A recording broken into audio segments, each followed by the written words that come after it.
Genesis 26. Now there was a famine in the land, besides the earlier famine of Abraham's time. And Isaac went to Abimelech, king of the Philistines, in Gerar. The Lord appeared to Isaac and said, "Do not go down to Egypt. Live in the land where I tell you to live. Stay in the land for a while, and I will be with you and will bless you. For to you and your descendants I will give all these lands and will confirm my oath I swore to your father Abraham. I will make your descendants as numerous as the stars in the sky, and will give them all these lands, and through your offspring all nations on earth will be blessed. Because Abraham obeyed me and kept my requirements, my commands, my decrees, and my laws." So Isaac stayed in Gerar. When the men of this place asked him about his wife, he said, "She is my sister," because he was afraid to say, "She is my wife." He thought, "The men of this place might kill me on account of Rebekah, because she is beautiful." When Isaac had been there a long time, Abimelech, king of the Philistines, looked down from a window and saw Isaac caressing his wife Rebekah. So Abimelech summoned Isaac and said, "She is really your wife. Why did you say she is my sister?" Isaac answered him, "Because I thought I might lose my life on account of her." Then Abimelech said, "What is this you have done to us? One of my men might well have slept with your wife, and you would have brought guilt upon us." So Abimelech gave orders to all the people, "Anyone who molests this man or his wife shall surely be put to death." Isaac planted in that land, and the same year reaped 100-fold, because the Lord blessed him. The man became rich, and his wealth continued to grow until he became very wealthy. He had so many flocks and herds and servants that the Philistines envied him.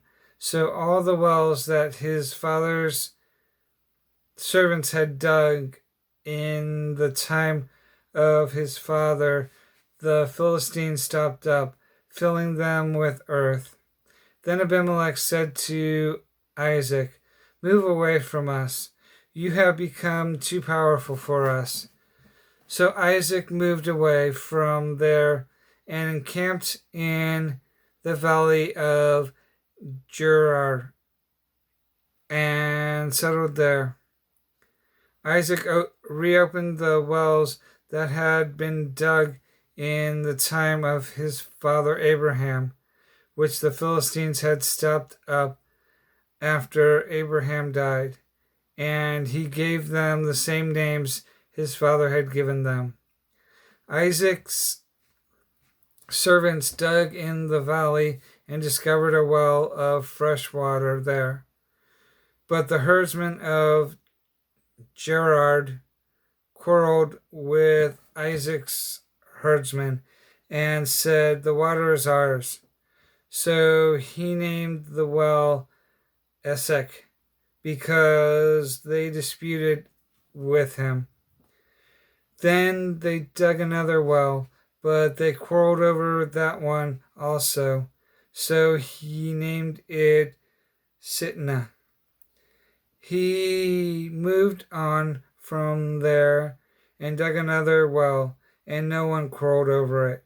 He named it Rehoboth, saying, "Now the Lord has given us room, and we will flourish in the land." From there he went up to Bethseba. That night the Lord appeared to him and said, "I am the Lord of your father Abraham. Do not be afraid, for I am with you. I will bless you and will increase the number of your descendants for the sake of my servant Abraham." Isaac built an altar there and called on the name of the Lord.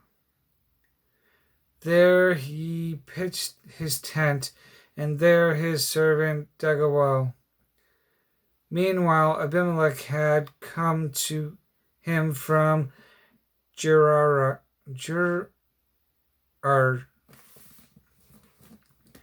with Huzeth, his personal advisor, and Phicol,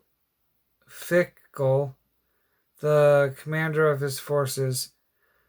Isaac asked them, "Why have you come to me, since you were hostile to me and sent me away?" They answered, "We saw clearly that the Lord was with you.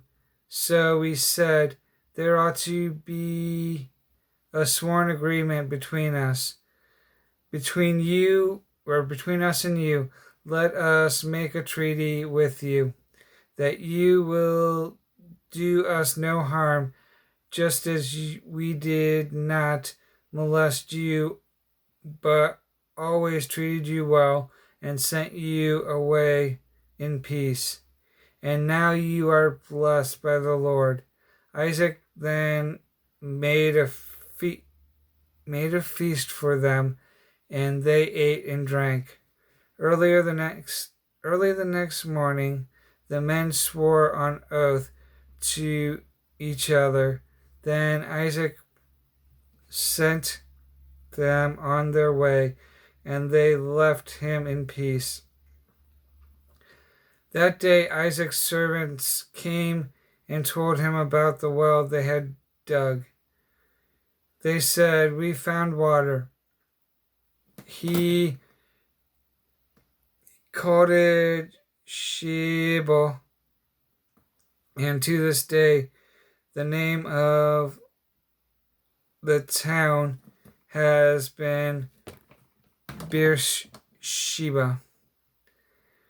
When Esau was 40 years old, he married Judith, daughter of Beeri the Hittite, and also Basemath, daughter of Elon the Hittite. They were a source of grief for Isaac and Rebekah.